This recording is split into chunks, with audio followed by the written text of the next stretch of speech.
Oh, this is really cool.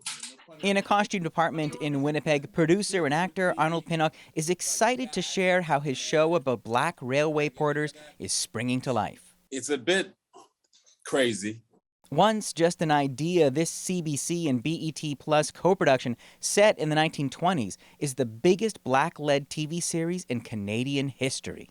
Being on this show and you have young black boys and girls are on this show and you can see it how they look. It's like, wait a minute, that's what I want to do now. Yeah. Or see, better yet, see Charles and RT or Anne-Marie or Marcia, you know, and they, what do they do? Oh, those are the showrunners. Those are the directors. But getting the green light wasn't easy. I definitely know it wasn't the first project that I pitched. And, you know, in the past, I was told straight to my face in some circumstances that there was not an audience.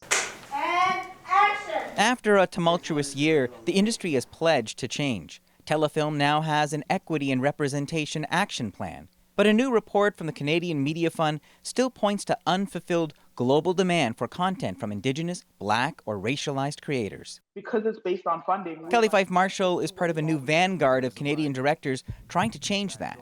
Her short film, Black Bodies, earned a shout-out from American director Ava DuVernay. But many of her Canadian colleagues still struggle. Like, how are we helping people that are in the middle ground like I am and my peers?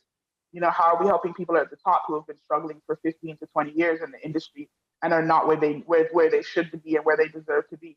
You know, it's about how do we change the systems and the infrastructure? The good news, Eli, is I have actually noticed a change. After 20 years, director Jennifer Holness was tired of waiting and fighting and was ready to pack it in. I really was, because it just felt like it was so tough. Now broadcasters are calling her for a new series on the history of the Black experience in Canada. There is a real willingness to play, a willingness to say, okay, we're going to give you a shot and it's going to be a meaningful shot. Like many, she says there's more work to be done, but she's encouraged to show how Black lives are a vital part of Canada's story. Eli Glasner, CBC News, Toronto.